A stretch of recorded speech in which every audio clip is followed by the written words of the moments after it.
Hi, everybody. Hello. Hey. We are here with Dan Purcell. Dan is a good friend of mine. This is Angelin's first time meeting Dan. Yes, it is. And it's Nice to meet you too. And I just want to preface before we dive into the conversation here. We do have a small human with us. We did not arrange for childcare. No. So there's a possibility that at some point during this interview, Angelin might need to step out to deal with a little squawky baby. She usually sleeps pretty well in this wrap thing, so hopefully she'll sleep for a while. So with that being said, I want to introduce Dan because Dan is a legend. And we're grateful for Dan because this is like our first interview that we've had in a really long pregnancy, time. yeah. So we're really excited. So thanks for letting us retest the waters with you, dude. Yeah. Anytime you need some water testing, a little bit. So Dan is the founder of, he does an event in St. George, Utah called Get Your Marriage On.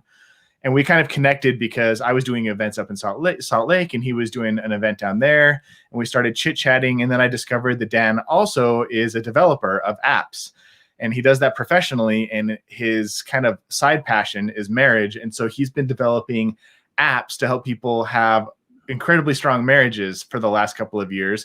One of which, well, we've used a couple of them, but the one that we've been using lately is our new favorite. It's called Intimately Us. Yeah. And I'm hoping we get a chance to talk about that a little bit. But that's kind of a background on Dan. And we're just going to talk about marriage and love and your little story, and not your little story, your story, and maybe learn a little bit more about what you do and who you are.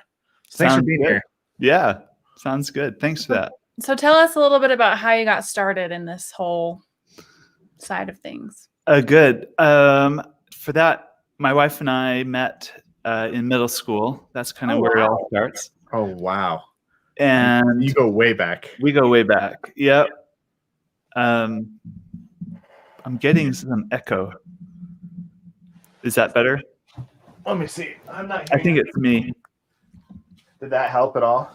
Let's see. I turned that down. I think that helps. Okay. Okay, cool. Okay. My wife and I, we met in middle school, and we're on the same school bus together because we live kind of close together.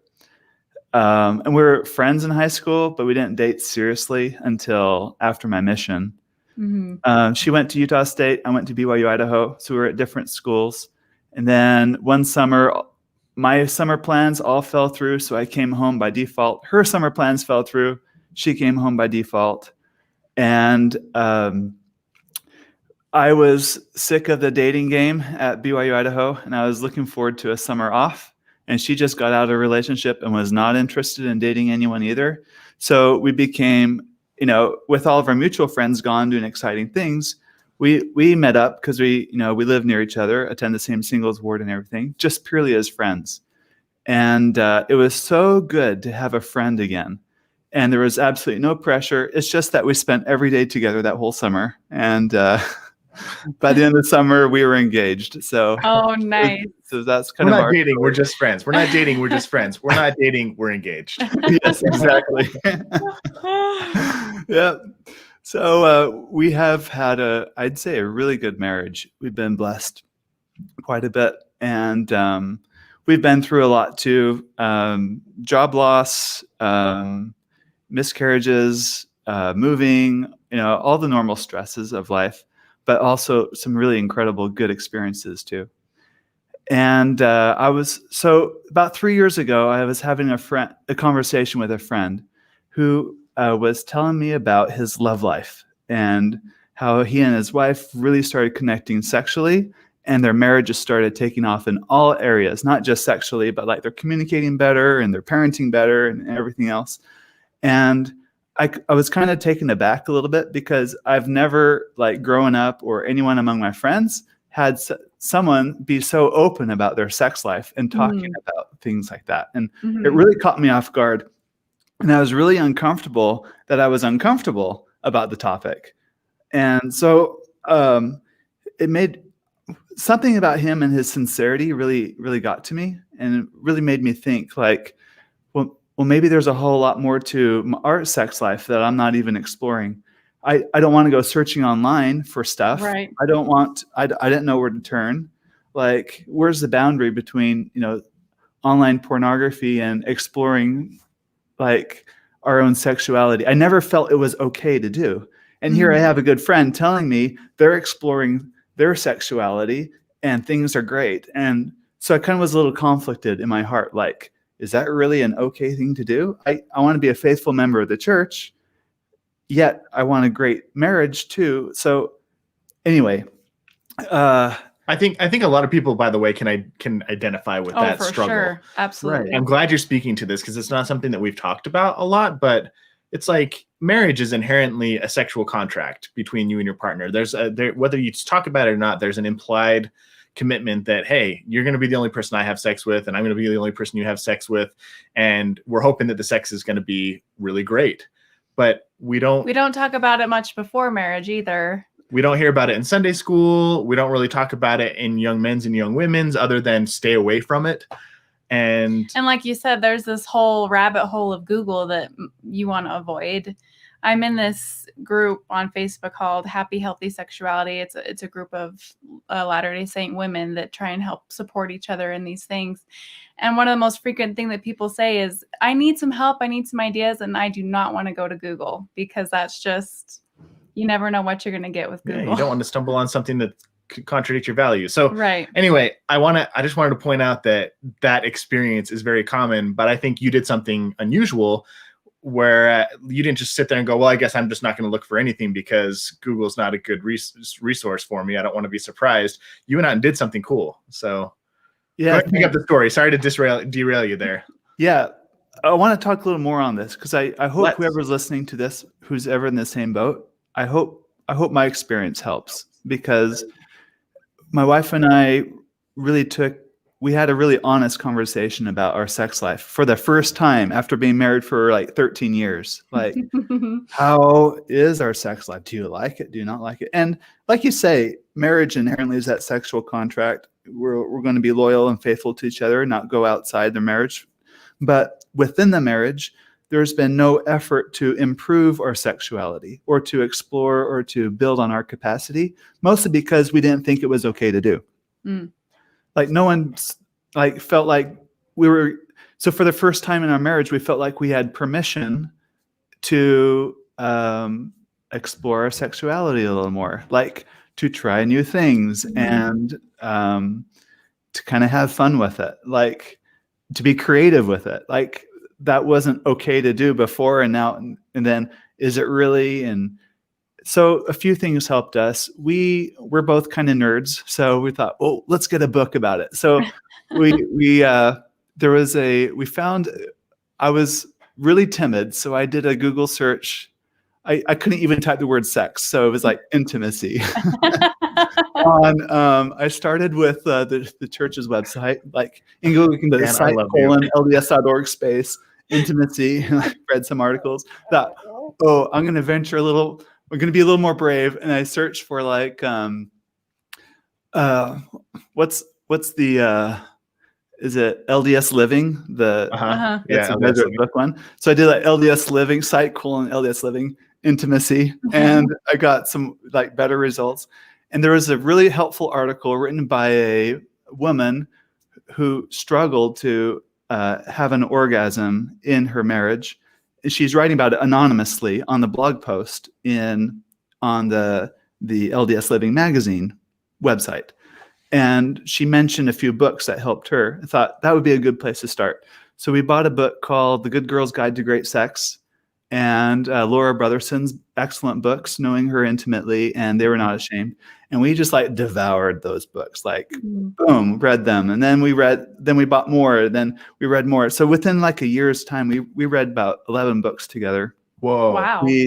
Then we found podcasts. Like, there's a world out there that's positive, like sex positive, and in healthy Christian context. So we found really helpful blogs and podcasts, and then anyway, we just felt really inspired about what we were learning, and all of a sudden our marriage starts to change and take off. Like, we're communicating better than ever.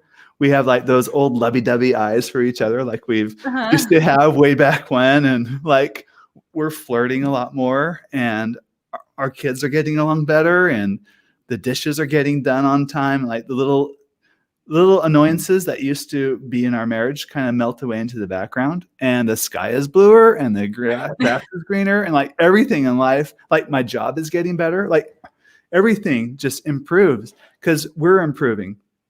And I'm like, holy cow, this is really good stuff. More people need to know about this. And my background is in software development, so I just thought we could write an app. Let's write some apps for these things. So that's kind of how I got into writing marriage apps and things like that.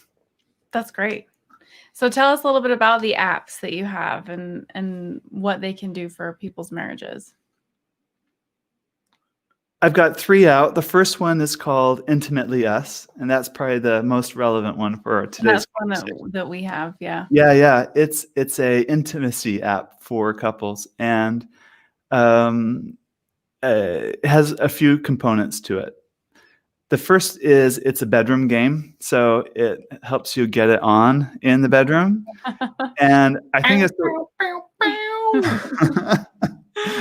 really fun because when you're in a playful mood, when you mix sex with playfulness, it just makes it fun. Mm-hmm. And it makes it more connecting, I think. And it helps you kind of not treat things so seriously. And when you're in like that game mindset, I think you're willing to try new things and step outside your comfort zone. And I think that's a principle not just with sexuality, but in life. If you want to grow and improve in any area, it requires stepping outside your comfort zone a little bit. So the app in the game mode kind of helps you do that a little bit.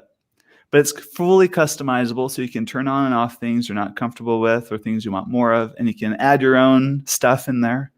And so that's a kind of a fun game. The thing I like about it is sometimes you just don't know where to start, or you just don't know something new, and it gives you ideas right there. And it pops kind of framework. It pops up a little intimacy challenge every day, and you can say, "I'll do it," and it says, "Yay, you're 14-day streak of doing the intimacy challenge," and it's fun. I like it a lot. That's great. Yeah. And I like that too about the daily challenge. One thing I've learned too is to build a strong marriage and also a great intimate relationship. It's not like some big overture that you do once in a while. It's all in the little things you do on a daily basis. Yeah. Those things make the bigger impact. So if anything, I hope the app's daily intimacy challenge isn't taken so literally that you like do that thing. It just is a reminder that you always do something a little nice, a little kind, or whatever it might be for your spouse. Mm-hmm. Hopefully it sticks and becomes a lifelong habit for that marriage. And I like how simple and easy they are to do. Like today's was do something that for your husband that you know that they'll appreciate. It's so small and so simple. And you made me breakfast. And I made him breakfast. And I did appreciate it. That's great. Yep. There's also some conversation starters in the app too, right? Yeah, definitely. Ever go like out on date night and you look around who else is at the restaurant, and the couple on the date, each of them are on their own phones. Yeah. They're not talking to each other. I think that's such a waste of a date night. They're not like, maybe they ran out of things to talk about. I think it's easy to do. I think you're hot in logistics mode, and you talk about like what's on your calendar, what's on my calendar, how's the budget, like do we get everything taken care of, and then your email dings or you get a social media alert, and it's easy to just kind of like get distracted. Yeah. And so you're like physically there, but you're not emotionally there together. Yeah. So conversation starters to me is like the solution for that. Yeah, it's on your phone, so turn off your notifications first. But there's I think over 400 conversation topics in there, and you can pick a category anywhere from like romance to intimacy to finances if you want to like just for fun and family, and then it presents you with a conversation topic. And some of our best date nights have been when we've pulled that up and we just get into one or two questions and we just have the deepest conversations of things we talk about that we've never even thought about or talked about or shared with each other. And then you walk away like, wow, that was really good. Like, I really know you better now. And I feel like we're connecting. And the reality is we're always changing as people. Like when I woke up this morning, I'm not the same person today as I was yesterday. We're always evolving and changing a bit. So what might have been true for me a while ago may not be true for me today or relevant anymore, or something that was irrelevant in the past is more relevant today. So having these conversation starters to always keep you up to date with each other is I think a great way to build intimacy. Right. For sure. And we love those conversation starters. So we, just to give you kind of some insight, we went on a little road trip up to Logan, to northern Utah, for those of you who aren't from Utah, a couple of weeks ago, to kind of like introduce our daughter to my grandpa at a distance. Because he's getting old. He just had his 90th birthday. And so it's like a long 2-hour drive. And once we got on the road, we got on the freeway, Andrew's like, hey, how about we go through some of those questions in the Intimately Us card deck or the question deck? And we made it through, I think, 2 questions, and they carried us through almost the entire 2-hour drive. And we, I think, like learned a lot about ourselves and each other, and about like we did I think it was the intimacy one, like the sex questions.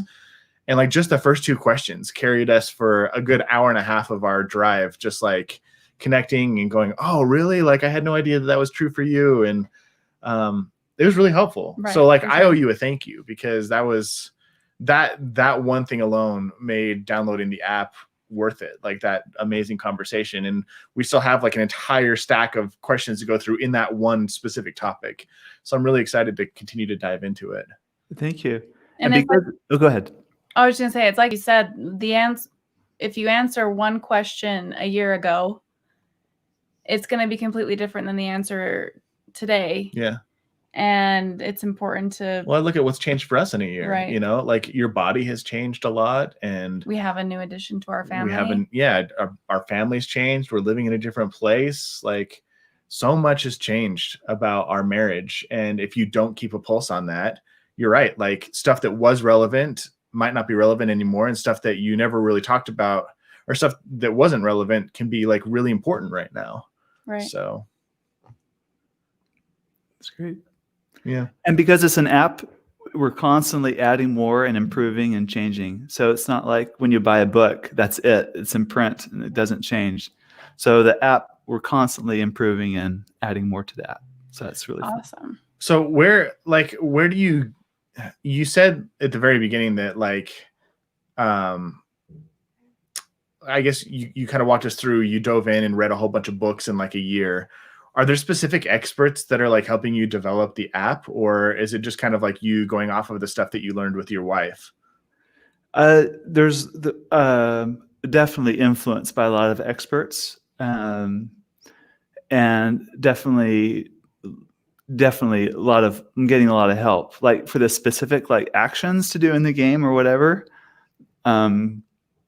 Yeah, those are inspired from our own experience and from other people's experiences. But as far as the concepts and stuff, we're still learning a lot. Like, are you asking like what books, or where's the biggest influences? And yeah, maybe let me rephrase the question. I think it might be a little more helpful. So as somebody who has like gone through this transformation yourself, and then somebody now who's designed technology to help other people go through this transformation, what are some of the things that you, in your experience and having read all these books and listened to all these experts and been going through this process for so long, what are some of the things, the best starting places that you think most couples haven't done yet, or have avoided, or haven't confronted, that would help them make progress in this aspect of their relationship? Gotcha. So if you haven't really confronted expanding your sexual capacity as a couple, where do you start? Is that your question? That's a great rephrase. Yes. Okay. Wow. I would say, first of all, fair warning that it's although it's exciting, it's not a one-time conversation and you're done. It's definitely an ongoing thing. So, and I'm still exploring it myself. So I'm still like, I feel like the blind leading the blind sometimes. I'm still figuring it out myself. One thing I have learned is it takes to make any adjustment with your sexual capacity, it's going to take making new habits or breaking habits. And sex is a fantastic battlefront in marriage. It's a great place for a lot of friction in a marriage because it really exposes who you are as a core. Like the way you do life is the way you do sex. So if there's something about the sex isn't good, it's probably because it's something about your relationship or the way you're doing life. So it's so like tightly connected to who we are. That's why sex can be really vulnerable sometimes. And there's other aspects of marriage like finances too that expose that too. But in my opinion, I think sex is the most. So just go in eyes wide open, knowing that it's going to reveal some really scary things that kind of hint to who you are and where you need to develop is a good thing. The biggest advice I'd give myself if I could go back a few years is you can't change your spouse. I tried so hard to like change my wife's opinion on a few things that I wanted to try in the bedroom that she did not at all. And I'd pulled out all the tricks, like tricking her, pressuring her, controlling her, withholding love and support to make her do something.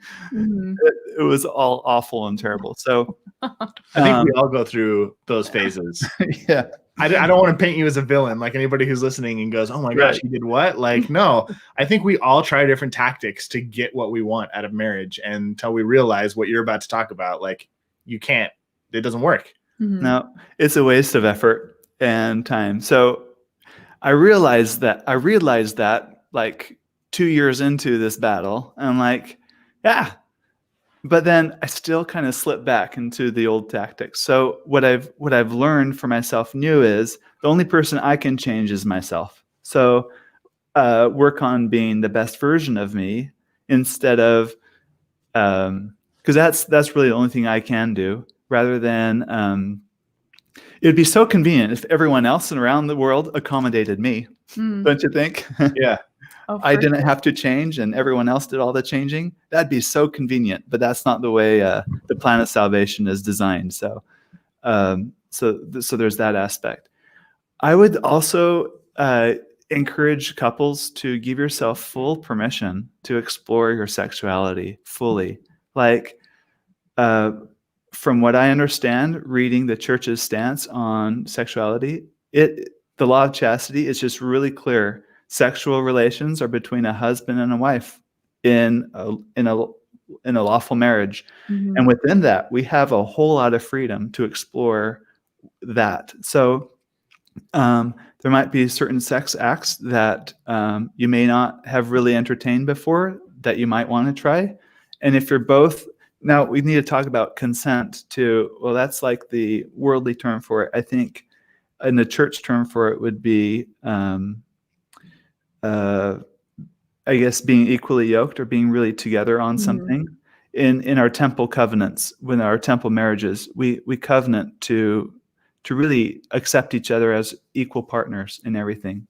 And that also relates to sexuality too. So if one spouse is really enthusiastic and wants to try this new move or this new thing or this new treat or whatever, and the other doesn't share the same enthusiasm, you need to really stop and consider that, because really long term you want to build a strong marriage together and use your intimacy to forge a stronger relationship for both of your progression. But if one's pulling forward, the other's not, or if has strong feelings the other way, that's not helping you with that treating each other as equal partners in that area also.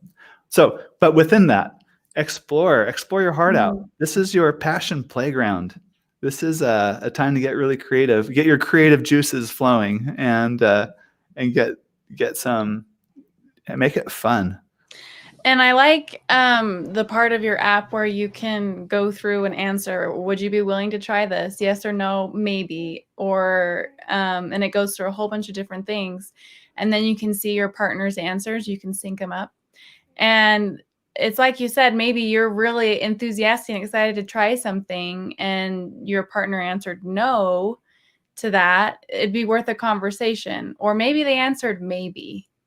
And so again, it's worth another conversation. But that helps to be able to start talking about those things so you don't bump up into that in the bedroom. Because I feel like when you're in the bedroom and in the moment and in the passion of it all and you get rejected, it hurts a lot more in the moment than it does in a neutral situation, when you're in a neutral environment and you can talk about it without all of the emotions involved.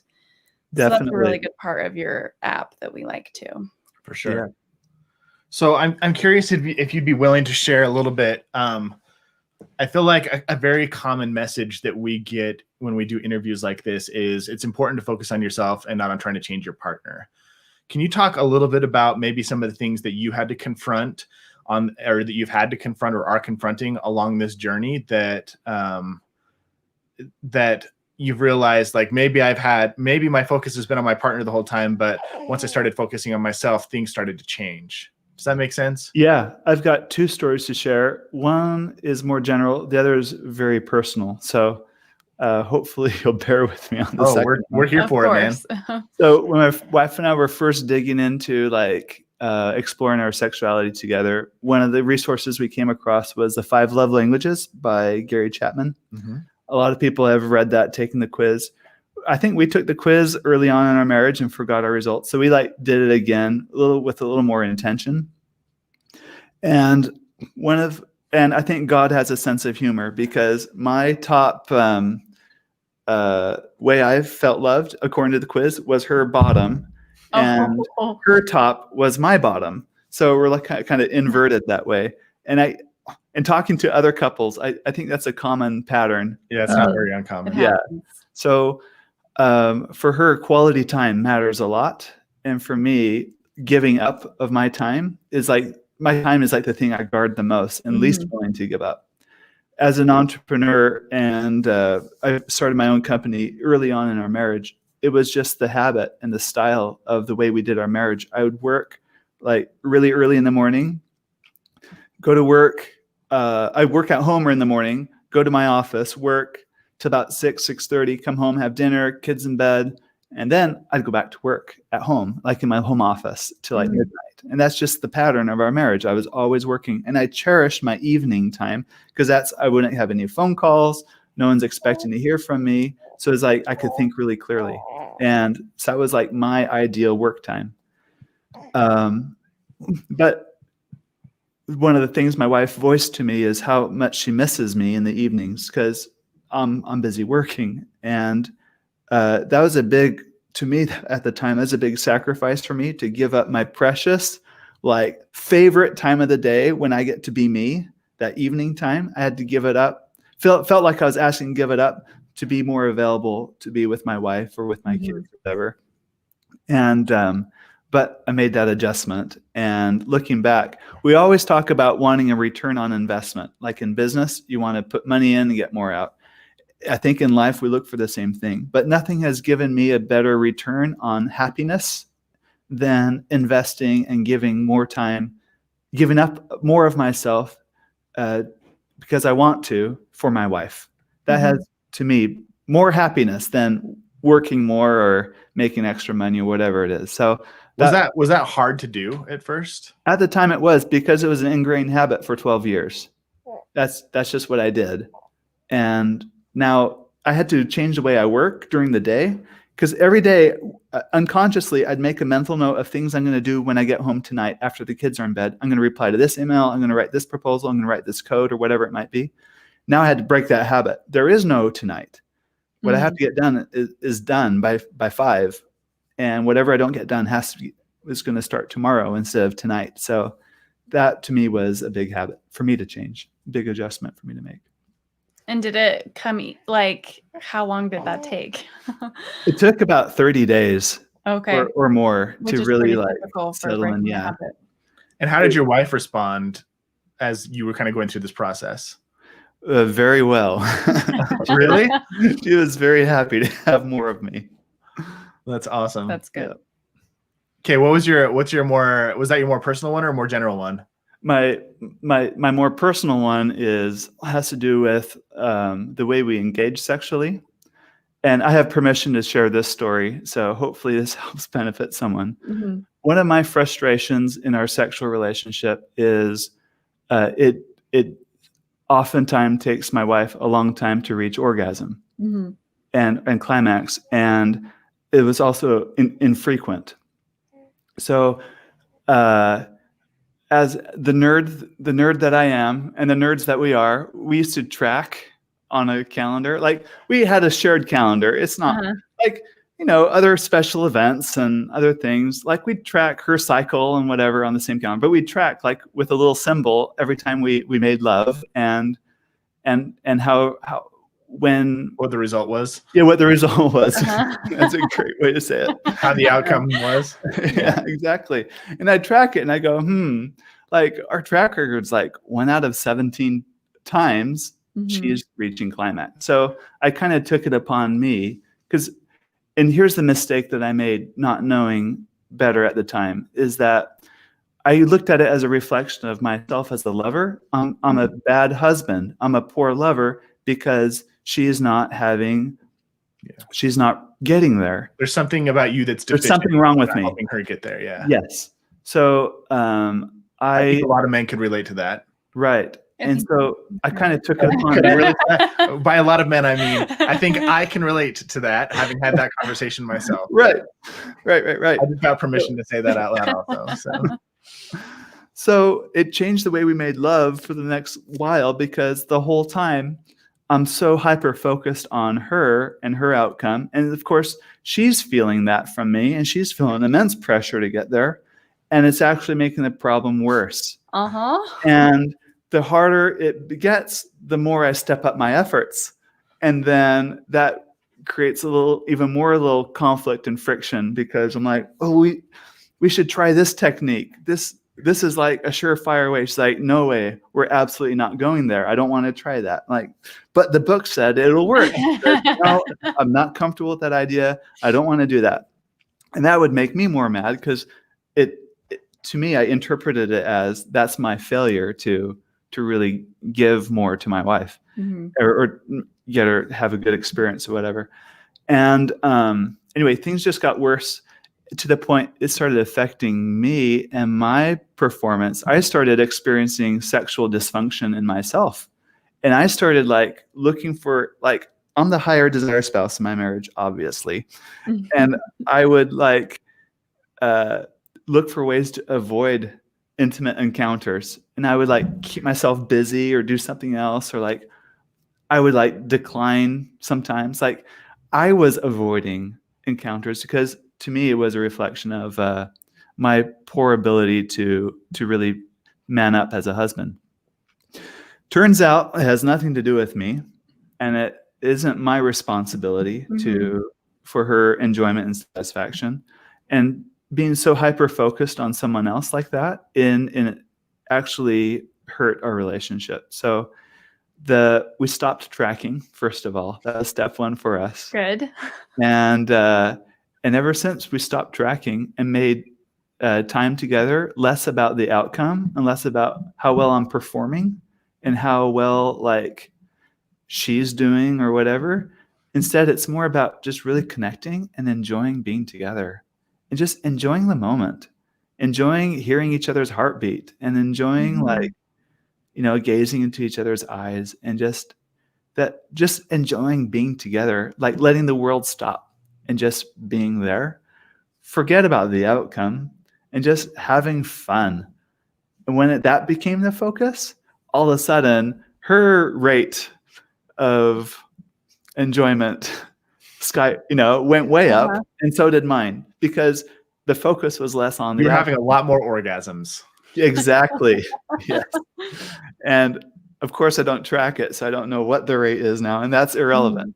But the point is, we can be more intimate because we're fully present there. And it's not because we're trying to get some outcome or drive something through. So I really appreciate you sharing that. Thank you. I know it can be vulnerable to share things like that, but I feel like more people will relate to that story than not. I think in the society that we live in, there's been this shift of focus because what we've learned growing up is just how hypersexual men are, and it's so focused on the man that we've kind of shifted now to this whole she comes first mentality and let's focus on her. And I can attest to the immense pressure that brings, and it doesn't make it fun for anybody. So I really like that you said not to focus on the outcome, just focus on being together. Talk more about the immense pressure, would you?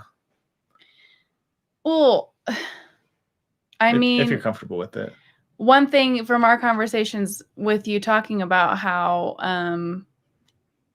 in the story that you would tell yourself is that you were inadequate as a lover, things like that, just kind of like what Dan was saying. And so in my head, I'm thinking, okay, if I don't get there, and if I don't get there quickly, then he's going to feel like there's something wrong with him. And that put pressure on me because then she becomes responsible for propping up my self-esteem. Right. And sex is no longer about enjoyment. It's about making sure your husband feels good about himself and make sure that he feels competent as a lover and make sure that. Well, everything that he's doing is I got to make sure that she's feeling good and I got to make sure that she's getting there. And so it seems counterintuitive because we always talk about, oh, put their needs before yours. Make sure they're taken care of. And it seems like the selfless thing to do. And it's counterintuitive to take some of that responsibility back on yourself and focus more on your own enjoyment. But it actually helps. Like you said, it's counterintuitive, but that's what needs to happen. It actually is selfish of me to focus only on my wife because I'm avoiding dealing with myself in the sexual experience. It's an easy way for me not to want to be fully vulnerable or not fully open myself up, my heart in the sexual experience by masking it with, oh no, we're going to work on you first. Mm-hmm. Oh no, don't deal with me. So it's an easy thing for men to hide behind because sex is vulnerable for men too, actually. Mm-hmm. So it takes more courage and selflessness to really be in that moment together, to enjoy it together, and to receive as well as to give. I think it's selfish to say, no, I don't want to receive. We're going to focus on the other instead. And I like what you said too. One of my favorite David Schnarch quotes is, you can either prop up your husband's ego or his penis, but not both. If you're so busy like helping him with his ego, like making him feel good about the experience, that's I love that. It's not going to help sexually. Yeah. So this is relevant. I'd love to hear your thoughts on this, but the other day on Facebook, I posted a question that was, what do you think is the number one cause of divorce? And I would say like a huge percentage of the answers said selfishness. Selfishness is what causes divorce. It's at the roots of divorce. And it's really interesting that whenever we ask these questions, very rarely is selflessness almost never is it mentioned. And I think that oftentimes what we just talked about, what we describe or what we think of when we think of being selfless can be kind of like a counterfeit version of selfishness. Mm. And but people, it makes you feel better because on the outside it looks like selflessness. Right. So we buy into this, like we buy into this thing that I'm being selfless. I'm focusing all my attention on her. I'm focusing all my effort and energy on her, or vice versa. And we think, well, why is this not working? Like it's supposed to be all about being selfless in our marriage. And we don't like, it's interesting to me that there's these versions of, there's these counterfeit versions of true virtues that we buy into, I think, a lot in our faith and just in general, that can actually lead us down a really destructive path that causes just as much harm as being overtly selfish. Does that make sense? Yes, that does. That makes sense. And a lot of it is just avoiding our own discomfort. It's just, we don't want to feel uncomfortable, but like you said in the beginning, this is all about getting out of your comfort zone. To grow, you have to get out of your comfort zone and embrace the vulnerability of exploring that. Yep. So I love where this conversation has taken us. It's opened up some doors. I think there are, if you want to get to the right answers, you have to know how to ask the right questions. And I think a lot of people are not asking the right questions. And if you're struggling with your sex life, if you're struggling feeling connected as partners, I think it's easy to go to like a really blame a generalized issue. Like, oh, we have crappy communication. When in reality, maybe what you really suck at or what you need to work on is like learning to tolerate anxiety, or learning to not rely on your partner to prop up your own self-worth, or learning to confront the discomfort of learning about your own sexual capacity.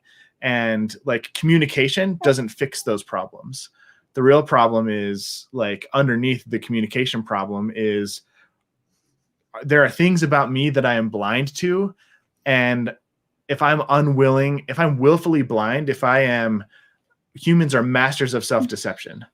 And if I am willfully deceiving myself and refusing to confront the aspects of myself and my personality that are contributing to the communication problems or the intimacy problems, then the problems are never going to go away. And learning a new skill isn't going to make the problem go away until I confront myself and the weaknesses that I've been like turning a blind eye to. And those are the questions that are the hardest ones to ask.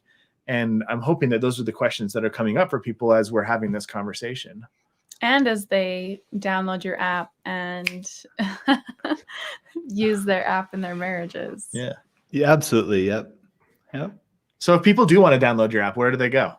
Go to intimately.us, and I'm sure we can post it on in the show notes for this and everywhere else. For sure. And talking about that one app took up the majority of the conversation, but what are the other apps they can look into? The second one is a flirty and fun messaging app for couples. It's completely encrypted. No middleman. Flirty and fun. Yeah, flirty and fun. It's one-on-one only. So the idea for the app came from accidentally sending something intimate to someone else on a messaging platform. I'm sure you're not the only one. Right. Like, so let's design an app where there's only one chat room and there's only one other person, and that's just the way it's designed from the beginning. Mm-hmm. It's not like one to many. And the app is called Just Between Us, by the way. Oh, so great. There's that. Plus, it's completely encrypted, and you can password protect the app. When you share a photo, you can have it automatically blurred so they don't see it. This week, we're launching the ability to send videos as well. And not just that, there's some really cute and fun things. Like certain emojis do some magical things to your messages. So, is that the one where you can thumb kiss? Yep, and you can thumb kiss when you're apart. Oh, that's so fun. So for people who don't know, thumb kissing is when you pull up your screen and you put your thumb on your screen, and then your partner's phone gets an alert, and they can see like your thumbprint moving around on the screen, and they can put their thumb on your thumb, and your phone will like vibrate, and it's like you share a little kiss moment. Yep. It's awesome. It's fun. It is fun. Yep. It's a cute way, like on a business trip, to be like, I'm thinking about you. I was in Denver last weekend on a business trip, and just before I was bored, I messaged my wife using Just Between Us. Hey, I'm about to board. She got the message right away, so there was a little thumb kiss right before I boarded. So that was really adorable. That's so awesome. And then you said you had one more. The third one is called Anatomy of Marriage, and that one focuses more on communication in the marriage. Understanding it's more like a marriage course built into an app. Cool. And so it's got videos and homework you can do to work with your spouse on communication. So much great stuff, dude. So Intimately Us, Just Between Us, and the Anatomy of Marriage. Yes. Good memory. Great. Thanks. We'll link to the sauce yes, in the blog post when it all. pops up. Great.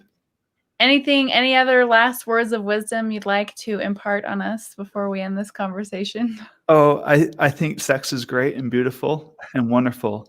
And I wish more people out there talked about openly how good it can be. I got an email the other day from a lady who really struggled downloading the app because for her, in her mind, sex is only about procreation and having babies. So anything outside of that is wrong. And I replied explaining that, no, I think God, of all religions on earth, Christians, I think, ought to be the most sex positive of all, because think about how healing it can be, how nourishing it can be, how fun you can have, how bonding it can be. And there's so many good things that can come from a healthy and fun sex life. So that's the message I hope people realize and teach their kids and everyone else. Focus on the good that can come from it. Let's preserve what's good. Such an important message. Just to piggyback on that, when we were getting counseled before we got married, one of our leaders said that sex was a sacrament to our marriage. It's a renewal of your marriage covenants to each other. And it's proven true whenever we're having issues or anything like that. Just being able to have those moments with each other can renew so much in your relationship. So thank you, Dan, for such an awesome conversation. Great. We really appreciate it, buddy. Talk to you soon. All right.